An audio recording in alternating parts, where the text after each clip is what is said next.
karena kewajiban untuk mencari nafkah itu sebenarnya abdi dalam yang tugasnya mengeksekusi mati yang ahli dibaca cukup di sing orangnya harus adalah yang terbaik.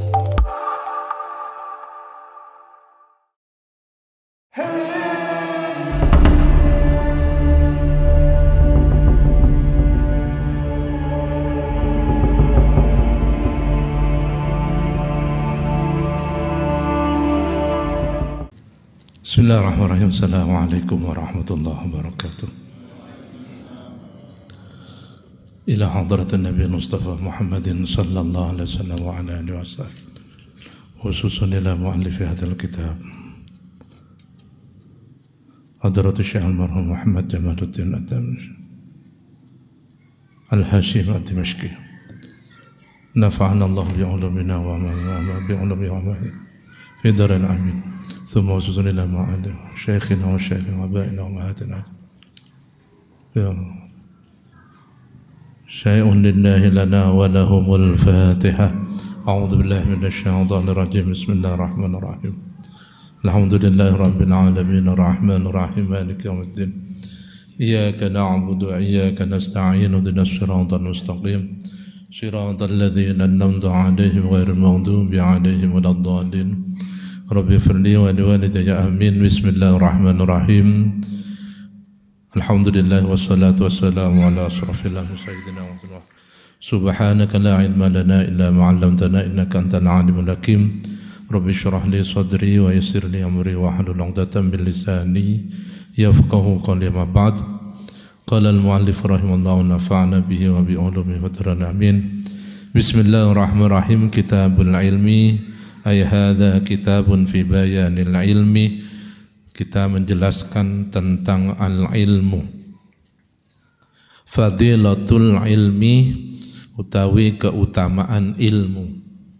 Syawahiduhu adapun dalil persaksian dari fadilatul ilmi, keutamaan ilmu, minal Qur'ani dari Quran, ayatun katsiratun, itu banyak ayat-ayat yang mempersaksikan tentang keutamaan ilmu. Minha iku setengah saking ayatun katsira qauluhu azza wa jalla syahidallahu annahu la ilaha illa huwa wal malaikatu wa ulul ilmi qa'iman bil qisti. Ayat syahidallahu annahu la ilaha illa hu, syahidah mempersaksikan sapa Allahu Allah annahu sa'tamani sya'an iku la ilaha ora ono pangeran yang hak disembah sapa illahu kecuali Allah. Wal malaikatu lan para malaikat wa ulul ilmi lan orang-orang yang mendapatkan ilmu qaiman iku hale wong kang jejeg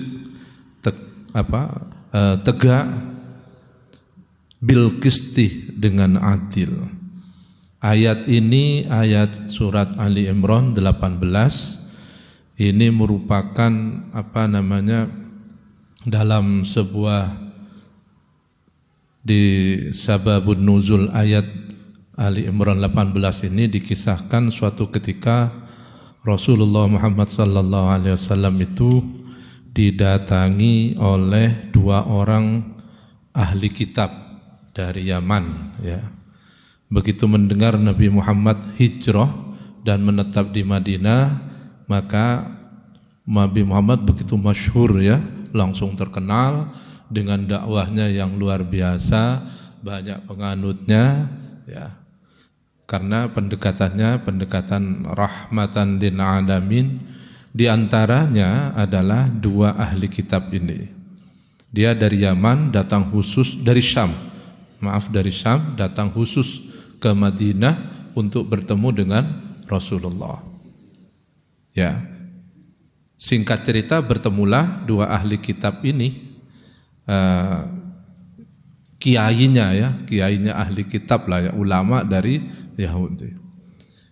Dia kemudian bertemu dengan Rasul. Apakah kamu Muhammad? Kata satu. Iya, saya Muhammad. Yang satunya bertanya, apa kamu Ahmad? Mim ba'dismuhu Ahmad. Ya, saya Ahmad. Ada apa? Lah, tahu kalau ini Nabi Muhammad, Beliau ini karena ulama juga ya, orang-orang yang ahli juga, ahli kitab Zabur, Injil, Taurat, langsung menguji Rasul. Muhammad, kalau benar kamu Muhammad, apakah syahadat yang paling luar biasa dalam Al-Quran? Rasulullah langsung ditanya, syahadat apakah yang paling luar biasa dalam Al-Quran? Syahadat itu artinya persaksian, ya. Syahadat apa yang sampai direkam dan mempunyai nilai luar biasa dalam Al-Quran? Apa itu? Kemudian Rasulullah didatangi, langsung datang wahyu ini. Syahidallahu annahu la ilaha illahu wal malaikatu ulul ilmi qaiman bil qist. Allah saksikanlah annahu la ilaha illahu. Inilah syahadat yang paling tinggi, yang paling luar biasa di Al-Quran, bahwa Allah mempersaksikan dengan zatnya la ilaha illa huwa. Dan tidak itu saja, urutan kedua wal malaika wa ulul ilmi. Nah ini kemudian kenapa Imam Ghazali menempatkan ayat ini sebagai dalil utama, dalil nomor 1 dari keutamaan ilmu. Artinya apa? Ulul ilmi ini menempati peringkat ketiga. Syahidallahu annahu la ilaha illahu wal malaika. Setelah malaika siapa? Ulul ilmi, ya. Jadi orang-orang yang berilmu itu derajatnya satu tingkat di bawah malaikat. Fanzur, maka perhatikan, kaifa bada'ah, halayanto seperti apa bada'ah memulai sapa subhanahu Allah ta'ala wa ta'ala binafsihi dengan zatnya Allah, wa thanna dan memuji sapa Allah bil malaikati dengan malaikat, wa thalatha dan menempatkan urutan ketiga, ya, bi ahlil ilmi dengan ahli ilmu. Wa nahi kalan cukup bagi kita, bagi kamu, bihada kalau ini thalatha bi ahlil ilmi, apa nih syarafan, kemuliaan, wa fadlan dan keutamaannya. Dengan Allah menempatkan ulul ilmi, orang-orang yang berilmu itu berada di urutan ketiga, itu sudah menunjukkan bagaimana kualitas orang-orang yang mendapatkan ilmu dari Allah itu, ya. Wa qala Allah ta'ala yarfa'illahu alladhina amanu minkum walladhina utul ilma darajah. Ini yang yarfa'i, ngangkat sapa Allah alladzina, orang-orang almanu yang beriman sapa Allah, minkum walladzina, dan orang-orang utul ilma darajat. Nah ini surat apa? Al-Mujadilah.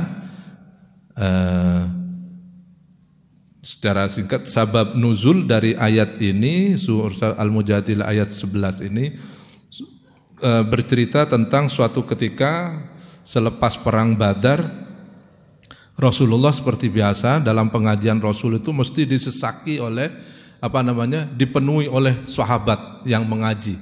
Jadi Rasulullah itu kan punya majelis pengajian gitu ya. Ada yang datang tapi karena dulu nggak ada alat transportasi ya. Jadi memang selalu bergantian sahabat itu. Nah ini setelah perang Badar, Rasulullah memberikan pengajian. Dalam majelis Rasul itu datanglah para sahabat, semua datang. Tiba-tiba di tengah pengajian itu datanglah para sahabat ahli Badar, ya, para sahabat yang yang mengikuti perang Badar. Datang, Rasul tahu di jauh, karena kan yang duduk langsung duduk depan semua, duduk majelis. Tiba-tiba dari jauh itu ada sahabat ahli Badar yang mau ikut pengajian tapi nggak bisa masuk. Kenapa? Karena terhalang oleh jamaah yang sudah datang duluan. Ya ayyuhalladzina amanu idza qila lakum tafassahu fil majalisi fafsahillahu yafsahillahu alladzina amanu minkum wa idza qila anshuzu fanshuzu yarfa'illahu alladzina amanu minkum walladzina utul ilma darajat. Jadi kemudian karena lihat dua orang sahabat-sahabat yang ikut perang Badar juga ingin mengaji dan ingin semuanya kan pasti ingin mendekat pada Rasul ya. Jadi ingin maju tapi karena terhalang, lalu Rasul mengatakan, cobalah yang di depan ini berdiri semua, biar sahabat yang baru datang tuh datang ke depan, maju ke depan, ya. Setelah maju ke depan, suruh duduk di depan. Orang protes semua, geruntungan kan. Lu enak temen nih, Rasul mengistimewakan itu. Dia datang terakhir, langsung duduk paling depan. Kita yang datang dari awal sudah duduk di depan, tapi malah suruh ke belakang. Nah itulah kemudian wa idza qila suzu fansuzu wa idza qila suzu fansuzu yarfa'illahu alladhina amanu minkum walladhina utul ilma darajat. Ayat ini menegaskan karena para sahabat gerendeman itu semua tidak protes pada Rasul, turunlah ayat ini yang mengatakan kalau Rasul yang perintah kamu, ya kamu harus ikuti sebagai orang beriman. Kenapa Rasul memerintahkan orang-orang ahli Badar maju ke depan meskipun terlambat, dia langsung dapat VIP duduknya, gitu ya? Karena mereka punya keistimewaan. Nah inilah sebenarnya yang di tradisi kita disebut aji intip gitu ya. Aji intip itu apa? Nasi paling bawah, intip ya. Nah biasanya orang Jawa kan begitu. Jadi kalau kita hadir di suatu majelis, nggak usah rebutan di depan. Karena apa? Kalau kita memang orang penting duduk di belakang pasti akan disuruh ke depan. Kalau kamu nggak penting, merasa penting duduk di depan, suruh ke belakang nanti. Jadi artinya apa? Jangan mementingkan diri, jangan menganggap dirinya itu orang penting. Lebih baik kita udah tahu itu saja, datang belakang ya belakang. Kalau memang derajat kita dianggap mulia, ya kita akan ditarik ke depan oleh tuan rumah. Beliaunya datang, tuan rumahnya. Maaf Pak, sampean nggak diundang, minggir aja. Jadi ini kan yarfa'illahu alladhina amanu minkum walladhina utul ilma darajat. Allah akan mengangkat derajat orang yang berilmu. Orang yang ini contohnya seperti itu. Jadi meskipun ini sama Rasul yang ini, ayo kamu berdiri mundur itu suruh maju berapa. Jadi rasanya seperti itu. Orang yang berilmu yarfa'illahu alladhina amanu minkum walladhina utul ilma darajat. Akan diangkat oleh Allah. Nah, orang-orang yang makanya ya kita menggunakan seperti itu. Jangan menganggap diri penting, menganggap diri orang hebat. Biarlah orang lain yang mempersaksikan kalau kita ini orang hebat. Nah, kan yang repot kan kita mempersaksikan dan meminta orang lain menyaksikan kalau kita ini orang hebat itu. Padahal orang lain menganggap biasa-biasa saja. Ya, yarfa'illahu alladhina amanu minkum walladhina utul ilma darajat. Wa qala Allah azza wa jalla qul hal yastawil ladzina ya'lamuna wal ladzina la ya'lamun. Ini surat apa ini? Az-Zumar ya. Apakah kul katakan Muhammad hal yastawil ladzina, apakah sama orang-orang yang ya'lamuna wal ladzina la ya'lamun, dan orang-orang yang tidak mengerti. Ini sabab nuzulnya kalau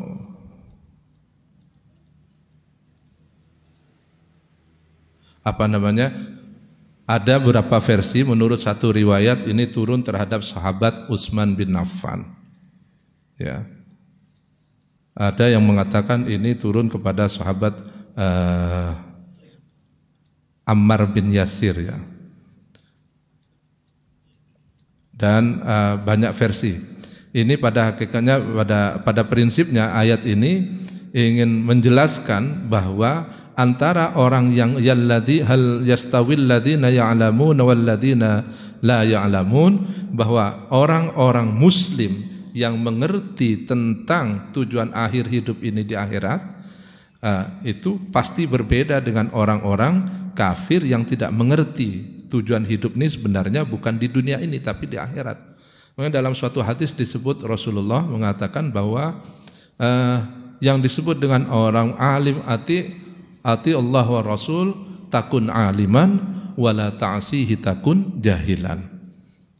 Apa kata Rasul? Umat yang alim itu adalah orang yang patuh, yang taat kepada peraturan, kepada syariat Allah mestinya, dan juga kepada peraturan dimanapun dia berada. Dia orang alim. Kok ada orang yang bergelar doktor, profesor, tapi melanggar peraturan, itu jahilan, orang bodoh dia. Kenapa disebut bodoh? Karena dia menghinakan dirinya sendiri. Dia tahu ini melanggar, dan kalau dia lakukan pelanggaran itu, maka apa? Dia pasti akan dihukum. Apakah dihukum oleh negara ataupun dihukum oleh masyarakat. Artinya apa? Orang yang melanggar peraturan itu pasti tidak disukai oleh siapapun. Nah, kalau tidak disukai berarti kan dia menghinakan dirinya sendiri.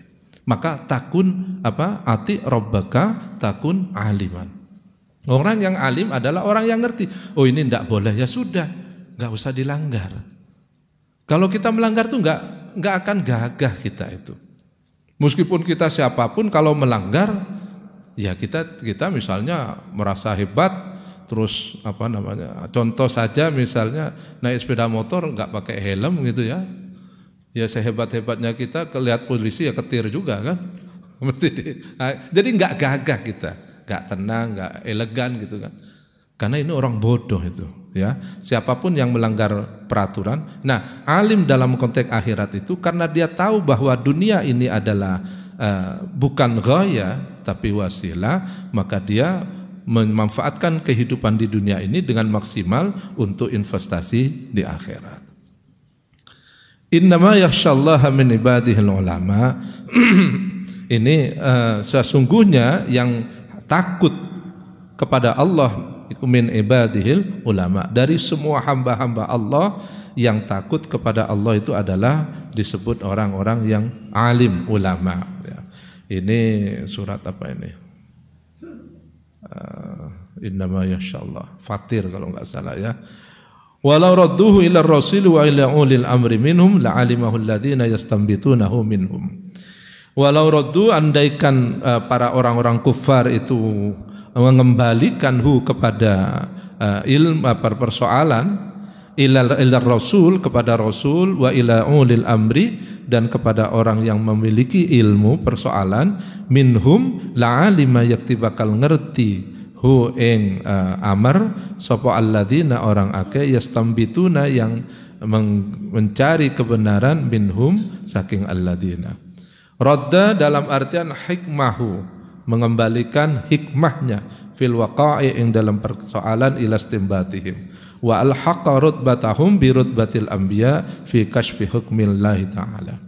Jadi ilmu dalam konsep Imam Al-Ghazali itu ada dua. Ada ilmu muamalat, ada ilmu mukasyafah.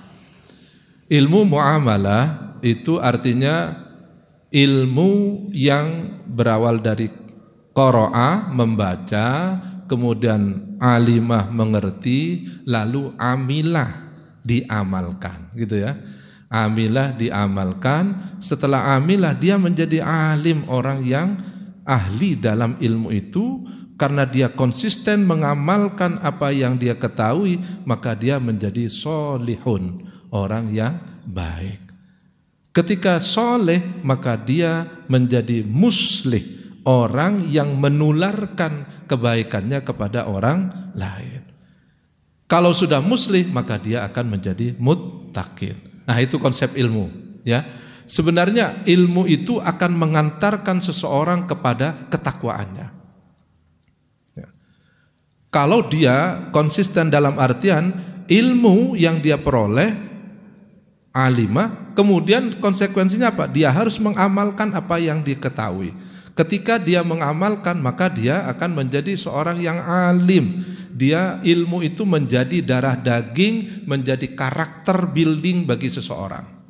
Ya, ilmu itu jadi orang berbuat, orang bertindak, apapun perilaku kehidupan kita sehari-hari itu adalah cerminan dari ilmu kita yang kita ketahui, yang mendarah daging sudah menjadi watak dan sikap kita. Alim. Kalau itu benar, maka akan menjadi solih ilmu itu. Ilmu itu akan mampu merubah seseorang dari tidak baik menjadi baik. Kalau dia konsisten mempertahankan kebaikannya itu, maka dia akan beranjak menjadi muslih. Orang yang tidak hanya memperbaiki dirinya sendiri, tapi dia mampu merubah, menularkan kebaikan itu kepada orang lain. Ketika dia muslih, itulah dia disebut dengan muttaqin. Nah, Ilmu itu ada unsur paling fundamental dari ilmu itu adalah yakin. Ciri ilmu itu yakin. Akibat dari ilmu itu ada dua. Ada mengamalkan, ada sebaliknya meninggalkan. Ada beriman, ada kufur. Ini ada dua contoh yang paling baik mungkin. Contoh misalnya pada zaman Nabi Musa, ketika Nabi Musa diberhadapkan dengan Fir'aun, dengan tukang-tukang sihir Fir'aun. Kemudian tukang sihir Fir'aun itu mengeluarkan senjatanya, keluarlah ular-ular itu kan, ceritanya itu. Kemudian Nabi Musa oleh Allah diperintahkan untuk melemparkan tongkatnya, jadilah ular yang besar yang memangsa semua ular-ular kecil itu. Apa yang terjadi? Para tukang sihir Fir'aun itu kemudian dia beriman kepada Nabi Musa. Loh, kenapa kok bisa beriman? Karena para tukang sihir Fir'aun itu adalah orang-orang yang ahli ilmu sihir. Dia adalah orang yang paling top ulamanya sihir. Ya, udah paling jagonya sihir, profesor doktor sihir gitu ya. Sehingga apa? Karena dia tahu ilmu tentang sihir mulai A sampai Z. Ketika tahu Nabi Musa dari tongkat jadi ular, ini bukan sihir ini. Karena tahu sihir nggak seperti ini sudah di atas sihir ini. Wah, ini nggak mungkin kalau manusia. Saya ini sudah paling jagonya sihir, tapi kok ada seperti ini? Udah di luar kategori sihir. Dan ini bukan manusia lagi ini. Nah itu ya. Karena tahunya dia menyebabkan dia beriman, mengamalkan ilmunya itu. Ya. Meskipun diancam oleh Fir'aun dan disiksa. Sebaliknya ada kasus yang sama. Ini umatnya Rasulullah Muhammad sallallahu alaihi wasallam. Kenapa Rasul diturunkan di Mekah? Karena orang Mekah itu ahli sastra. Jagonya sastra itu. Ya kan? Orang-orang sastra Arab itu paling top di situ, sudah kelas top paling dunia ya orang Arab jahiliyah itu, kafir Quraisy itu. Makanya Rasul datang dengan membawa Al-Qur'an. Ya. Ketika Rasulullah menyampaikan firman-firman Allah itu, orang kafir Quraisy yang ahli sastra itu juga kaget. Wah, ini nggak mungkin buatan manusia. Sastra sehebat ini. Saya ini sudah paling jagonya sastra. Kok ini jauh lebih indah dan tidak terpikirkan keindahannya. Nah itu ya. Artinya orang kalau sudah puncak ketinggiannya, ilmu sudah pada puncaknya, maka ada dua kemungkinan. Dia kafir atau dia beriman. Kenapa dia kafir? Karena memang tidak mendapatkan hidayah dari Allah. Dia mengakui, ini tidak mungkin buatan Muhammad. Saya ini jagonya sastra kok. Kok ini ada sastra luar biasa ini. Kok bisa? Padahal Muhammad itu ummi. Ummi itu tidak bisa membaca, tidak bisa menulis. Oleh Allah diberikan diummikan. Nabi Muhammad diummikan. Ketika lahir tidak punya bapak, ketika umur 4 tahun beliau tidak punya ibu, 6 tahun kakeknya yang berkuasa, yang sangat berjasa juga sudah. Artinya apa? Tarbiyatul ula wal aula, pendidikan pertama anak itu kan dari orang tua, itu sudah dihabiskan, maksudnya sudah ditiadakan. Rasulullah sudah tidak punya kesempatan berguru kepada kedua orang tuanya. Dan sejak itu Rasulullah tidak pernah berguru kepada siapapun. Tapi kok Rasulullah bisa menyampaikan sesuatu yang tidak terpikirkan oleh orang lain? Ini kalau orang sehat kan mesti ini bukan dari Muhammad, tidak mungkin. Siapa guru nih? Ilmu kayak gini nggak ada di dunia ini, nggak ada. Tapi karena Allah tidak menurunkan hidayah, maka ilmunya yang sudah mentok itu dan mengakui bahwa bahwa Al-Quran itu jauh di atas nilai sastra orang-orang Arab pada saat itu, tidak mampu menundukkan untuk dia beriman. Ya karena ini hidayah. Persoalan hidayah. Kalau tukang sihir tadi kan mengakui akhirnya dia berani melawan Fir'aun karena Allah bukakan hidayah. Nah ini konteksnya. Dalam artian apa? Bahwa ilmu, apapun ilmu kita, kalau kita pelajari sampai mentok, maka kita pasti akan sampai pada 2 titik kritis itu. Apakah dengan keilmuannya kita akan menjadi orang hamba yang sangat beriman kepada Allah, mengakui inilah kekuasaan Allah, atau kalau kita jauh na'udzubillah dari hidayah Allah, ya akan menjadi kufur seperti kafir Quraisy itu.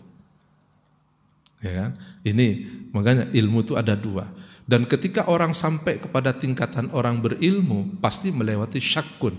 Syakkun itu artinya apa? Ragu-ragu. Imam Ghazali untuk sampai kepada yakin, dia syak dulu. Sampai sakit syakkunnya ya. Nah, dalam ilmu, konsep ilmu di Imam Ghazali itu ada saya akan sampaikan tadi, ada muamalah, ada mukasyafah. Dan ilmu itu ada fardu ain, ada fardu kifayah. Di fardu ain itu ada ilmu masuk kategori fardu ain yang artinya bahwa setiap orang harus belajar tentang ini. Ini namanya fardu ain. Ada fardu kifayah, ada ilmu yang tidak semua orang harus mengetahui. Cukup ada 1-2 orang sudah gugur kewajiban yang lain. Nah, fardu kifayah dalam konteks Imam Ghazali dalam Ihya ini yang dikehendaki adalah fardu kifayah yang bersifat ada muamalah, ada juga bersifat mukasyafah. Contoh dalam fikih yang bersifat fardu ain, muamalahnya adalah misalnya sholat. Sholat kita wajib tahu ilmu tentang sholat, ya kan? Nah, ada ilmunya itu tingkat muamalah, ada tingkat mukasyafah. Muamalahnya apa? Ilmu sholat itu sekedar tahu syarat rukun sahnya sholat. Oh, apa syaratnya sholat? Kita harus wudu, pakaian harus suci, tempat harus suci, rukun sholat apa saja. Sudah cukup itu. Apa yang membatalkan sholat? Itu namanya muamalah fi fardhi ain. Ada yang mukasyafah. Kalau sudah kita mengetahui tingkatan itu, kita seharusnya meningkatkan pengetahuan kita. Apa aja sunnah-sunnah dalam beribadah sholat. Kenapa asrarus sholat? Kenapa Allah mewajibkan sholat? Apa hikmahnya orang sholat? Itu namanya mukasyafah fi ilmi faraid, gitu ya. Fi fardhi ain. Ada yang fardu kifayah. Ada ilmu itu sifatnya fardu kifayah.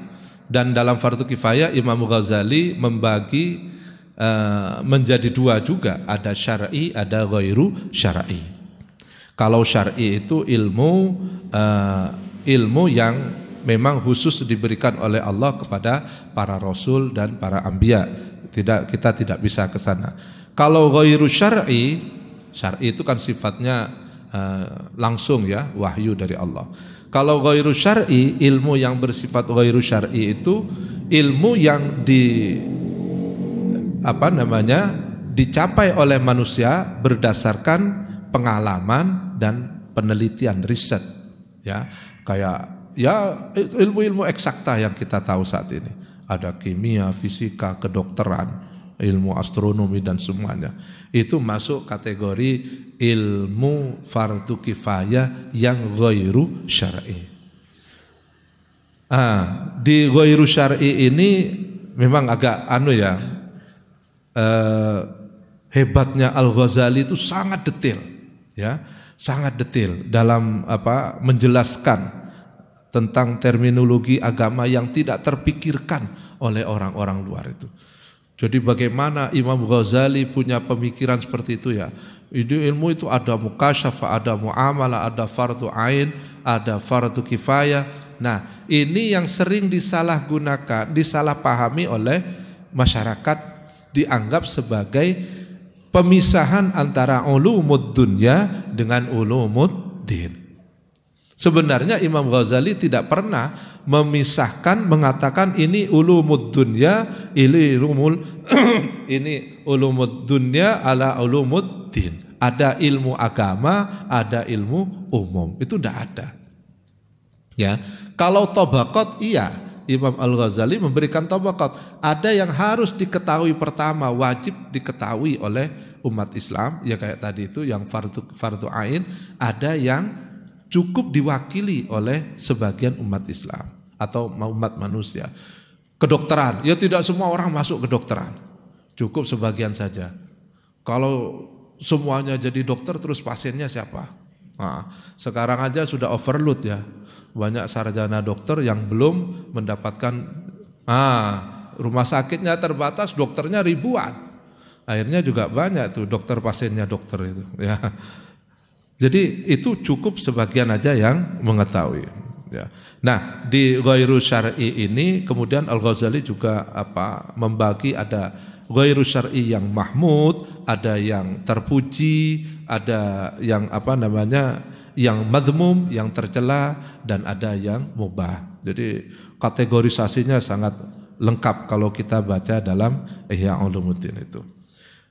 Pada prinsipnya apa? Bahwa ilmu itu bagi Imam Ghazali adalah yang dia sampai mengantarkan seseorang kepada tingkatan ketakwaannya. Seharusnya orang berilmu dia semakin takut kepada Allah. Nah, kenapa? Karena dalam proses orang berilmu itu adalah orang yang berangkatnya dari belajar, kemudian mengetahui, dari mengetahui dia mengamalkan, dari mengamalkan dia menjadi sosok yang berintegritas, solih, kemudian dia bisa merubah, melakukan perubahan kebaikan pada orang lain, disebut dengan muslih. Nah, itulah kemudian orang itu menjadi takwa. Ya. Itu yang dimaksud dengan ilmu. Jadi orang beramal kalau tidak berilmu ya tidak disebut amal. Orang beramal itu harus berdasarkan ilmu, gitu ya. Nah, prinsipnya seperti itu. Jangan sampai orang beramal tapi tidak didasari oleh ilmu. Makanya Imam Ghazali juga mengutip asyaddun nas adzaban yaumal qiyamah alimun lam yanfa'hu lam yanfa'hu Allahu subhanahu bi'ilmihi. Na'udzubillah ya. Asyaddan nasi adzaban, kata Imam Ghazali, bukan Imam Ghazali, maaf, kata Rasulullah dikutip oleh Imam Ghazali, asyaddan nasi adzaban yaumal qiyamah. Besok adab yang paling pedih di hari kiamat itu siapa? Alimun, orang yang berilmu tapi lam yanfa'hu Allahu subhanahu wa ta'ala bi'ilmihi. Ini ya, ada orang pinter tapi antara ilmu dengan perbuatannya tidak nyambung. Ngomongnya ke sini tapi perbuatannya tidak cocok dengan apa yang dia katakan. Ilmu dengan amalnya itu enggak nyambung. Berarti ilmunya kan enggak menuntun orang itu. Padahal ilmu itu fungsinya untuk menuntun orang itu. Al ilmu nurun wa nurullah la yuhda lil asi, itu maksudnya begitu. Ilmu itu adalah ibarat cahaya, senter, lampu. Yang ketika orang memiliki itu maka dia akan tahu di depannya ini ada jurang atau tidak, ada belokan apa jalan lurus. Dia akan menuntun orang itu pada jalan keselamatan. Itu ilmu. Kok ada orang berilmu semakin menghina dirinya, menjerumuskan martabat keluarganya. Dengan ilmu dia melakukan tindakan pidana, dengan ilmu dia melanggar segala sesuatu. Berarti itulah yang dimaksud dengan hadis ini, asyaddan nasi adzaban yaumal qiyamah. Orang yang berilmu tapi oleh Allah lam yanfa'hu Allahu subhanahu biilmihi. Dia tahu kalau ini tidak boleh tapi dia langgar. Dia tahu kalau ini seharusnya dilakukan tapi tidak dilakukan. Na'udzubillah. Ya. Nah, ini besok yang akan menjadi siksaan paling utama di akhirat. Makanya ilmu ini sangat penting ya. Yang membedakan orang itu berbuat itu beramal atau tidak kalau didasari oleh ilmu. Ya. Wa ammal akhbar faqala Rasulullah sallallahu alaihi wasallam. Wa ammal ahbaru anapun utawi pira-pira hadis Faqala Rasulullah sallallahu alaihi wasallam. Tadi ayat sebenarnya masih banyak ya. Masih banyak ayat-ayat yang berbicara tentang keutamaan orang yang berilmu. Wa ammal ahbaru faqala Rasulullah sallallahu alaihi wasallam may yuridillahu bihi khair fayuridillahu bihi khairan yufaqihu fid din wa yulhimuhu rusydahu. Man utawi sapane wong ku yurid berkehendak sapa Allah bihi kalawan man, Allah menghendaki khairan ing kebaikan, yufaqihu maka Allah akan memberi pemahaman kepada man fid dini ing dalam persoalan agama. Wa yulhimuhu lan akan memberikan pemahaman hu ing man rusydahu ing petunjuknya Allah. Ini sudah ciri. Ada apa maksudnya? Orang yang dikehendaki oleh Allah itu menjadi orang baik, kita tidak perlu. Kalau kita diberi kemudahan oleh Allah, diberi rasa keinginan oleh Allah untuk memperdalam ajaran-ajaran, memperdalam ilmu, maka itu berarti orang itu masuk kategori orang yang dikehendaki baik. May yuridillahu bihi khairan yufaqihu fid din. Orang yang kemudian diberi senang untuk mendengarkan pengajian, menghadiri majelis pengajian, mengajar, belajar. Orang yang punya meskipun dia bukan orang akademik, tapi dia punya kepedulian. Karena apa? Salah satu kata Imam Ali karramallahu wajhah yang menyebabkan dunia rusak itu karena apa? Satunya adalah al-qanaatu bil jahli. Nah, ini sifat menerima. Ada banyak orang yang menerima dengan kondisi ketidaktahuannya. Al-qana'a bil jahli maksudnya apa? Bukan berarti ini orang bodoh. Bisa jadi ini orang hebat, orang pinter, tapi dia punya kelemahan di bidang agama. Dan dia tahu kalau dia lemah dalam bidang agama. Cuman dia tidak berusaha untuk belajar, menimba ilmu, memperdalam di bidang agama. Ini salah satu penyebab kerusakan dunia. Al-qana'a bil jahli, orang-orang yang mungkin hidupnya tidak pernah belajar agama sehingga dia menjadi orang hebat, profesor, doktor dalam bidang apa, dia tahu kalau dia lemah dalam bidang agama, tapi dia tidak mau mengkaji tentang agama. Ini al-qana'a bil jahli bahasanya, menerima. Wis gak popo aku ora ngerti agama gak popo. Tapi dia enggak berusaha untuk cari tahu, untuk mengaji. Ya. Seharusnya kalau dia tahu, kalau dia itu lemah di bidang ini, dia harus punya usaha. Kenapa? Karena seluruh amal ibadah seseorang itu dinilai indallah kalau dilandasi oleh ilmu, pengetahuan. Jangan sampai kita sholat tapi kita tidak tahu kenapa kita harus sholat. Jangan sampai kita melakukan apapun, kenapa saya harus menolong orang, kenapa saya harus berbuat baik pada orang, tapi tidak tahu kenapa dasarnya. Ya, kenapa kita harus melakukan itu? Ya, seharusnya itu jangan sampai. Kalau kita sadar tahu, ya kita harus cari tahu. Jangan qanaah, nerimo kok gak ngerti, itu ya.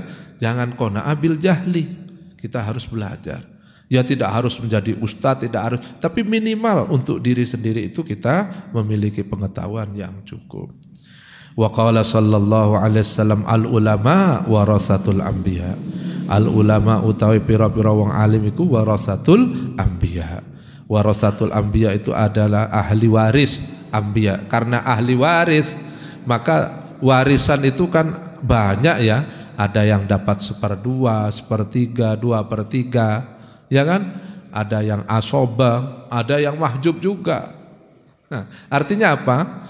Ulama itu, yang disebut ulama dalam konteks itu adalah orang yang alim, yang amil, ya, orang yang alim tahu dan dia mengamalkan apa yang dia tahu, sehingga apa yang dia kerjakan itu sejalan dengan apa yang dia amalkan.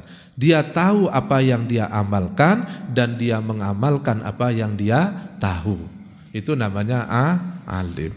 Alim itu jamaknya ulama. Jangan sampai dia tidak tahu apa yang dia lakukan dan dia melakukan apa yang tidak dia tahu. Nah itu kebalikannya. Seharusnya kita harus tahu apa yang kita lakukan, yang harus saya lakukan, dan saya lakukan apa yang saya tahu gitu ya. Al ulama warasatul anbiya. Itu orang-orang, tidak ada ukurannya apakah seorang ulama itu orang yang pengetahuannya sangat besar, sangat luas, tidak.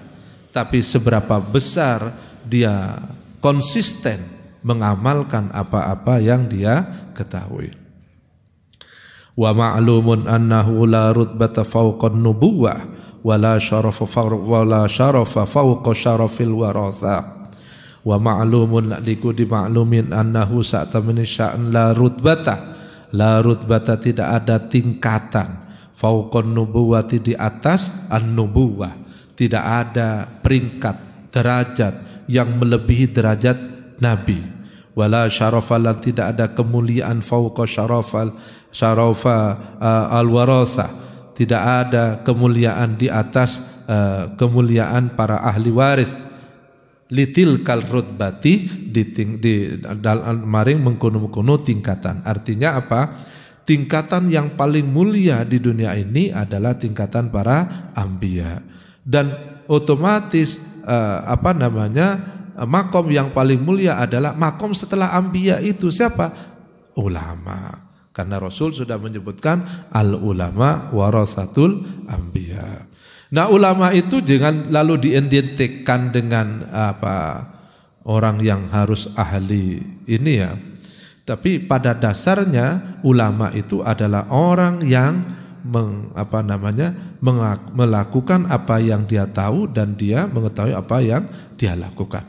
Khususnya dalam segala bidang. Saya sampaikan tadi, orang kalau sudah sampai pada tingkat keilmuannya yang mendasar, maka akan mengantarkan seseorang itu pada tingkat ketakwaannya. Ya, pastinya seperti itu. Kalau kita sudah tingkat kecuali naudzubillah yang tadi itu jauh dari hidayahnya Allah. Ini juga punya pengalaman saya ya. Waktu dulu kuliah di program doktor itu kedatangan seorang profesor ahli Al-Quran dari Harvard Seminari dari Amerika. Dia orang Yahudi tapi ahli Al-Quran. Jadi ngajar kami di program doktor itu ketika ngajar Al-Quran, ngajarnya Al-Quran. Pengantarnya saya akan ngajar dalam bahasa Arab, tidak dalam bahasa Inggris. Kenapa? Karena Al-Quran bahasa Arab. Wah itu luar biasa ya. Kami itu juga kagum juga, ini luar biasa. Dan belum ngajar menjelaskan Al-Quran itu luar biasa. Mulai dari munasabah surat bis surah, munasabah ayat bil ayat, munasabah sampai huruf bil hurfi. Kenapa bismillah itu diawali dengan ba, kemudian dirangkai dengan sin, kemudian itu dijawab luar biasa. Wah kita gedek-gedek ini. Gak pernah dapat ilmu seperti ini, kan luar biasa kan. Kesimpulannya Al-Quran itu sudah memang bukan buatan Muhammad. Al-Quran itu memang wahyu dari Allah. Gak mungkin. Ini bukan orang kafir Quraisy ini ya. Yang ahli sastra sudah bisa menjelaskan seperti itu. Profesor doktor. Tapi ketika pada sampai sesi tanya jawab. Moderatornya itu Profesor Alwi Shihab. Saya masih ingat itu. Dia menjelaskan Profesor Alwi Shihab. Luar biasa ya. Beliau juga gedek-gedek. Luar biasa ilmunya profesor ini. Kata Alwi Shihab. Cuman sayang. Kenapa? Dia bukan orang muslim. Kami kaget semua. Menjelaskan Al-Quran kayak begitu hebatnya pakai bahasa Arab lagi. Tapi bukan orang muslim. Ketika ada sesi tanya jawab, saya nggak ada pertanyaan lain kecuali satu. Prof, Anda tahu Al-Quran hebat kayak begitu. Jelas Al-Quran itu benar dari Allah. Kenapa Anda nggak beriman? Ketawa dia. Ingat, jawabannya singkat. Kebenaran tidak selamanya bisa merubah keyakinan. Kami langsung sujud syukur. Alhamdulillah ya Allah. Goblok gak apa-apa, yang penting beriman. Ku larangi hidayah kan kayak gitu. Dia ngelontok bicara tafsir itu. Kelasnya Alwi Shihab aja gedek-gedek kok mendengarkan itu. Tapi dia tidak beriman. Kenapa? Ya saya contohkan tadi, orang kafir Quraisy itu langsung dengan Rasulullah kok. Sampai Rasul mengatakan kalau kamu mengingkari ini silakan datang. Ya, datangan fa'tu bi suratin min mithli wad'u syuhada min dunillahi in kuntum shadiqin fa illam taf'alu wa lan taf'alu fattaqun nar allati waquduha an-nas wal hijarah wa iddal muttaqin. Itu mengakui, enggak mungkin di Muhammad itu enggak mungkin deh. Tapi kenapa kok enggak beriman? Karena Allah tutup. Ya, udah diberikan hidayah. Sementara tukang sihirnya Fir'aun begitu karena mendapatkan hidayah dari Allah, ilmunya itu mengantarkan dia kepada keimanan. Nah, profesor ini ilmunya mengantarkan pada kekufuran. Ya alhamdulillah lah kita ini. Gak apa-apa, gak profesor begitu ya gak apa-apa, yang penting beriman. Selamat fid dunya wal akhirah. Titik-titik aja ilmu nih. Yang penting diamalkan. Jadi gitu jawabannya, kita ya sudah selesai, takbir aja Allahu Akbar, wah sudah selesai, wallahu a'lam gitu ya. Wa qala sallallahu alaihi wasallam wallahu a'lam bissawab. Al-Fatihah. A'udzu billahi minasy syaithanir rajim. Bismillahirrahmanirrahim. Bil alamin arrahmanir rahim maliki yaumiddin. Iyyaka na'budu wa iyyaka nasta'in. Ihdinas siratal mustaqim. Siratal ladzina an'amta 'alaihim ghairil maghdubi 'alaihim waladdallin. Assalamualaikum warahmatullahi wabarakatuh. Karena kewajiban untuk mencari nafkah Itu sebenarnya tangsal Abdi dalam yang tugasnya mengeksekusi yang mati. ahli dibaca. cukup disik orangnya harus Dialah yang terbaik. Hey!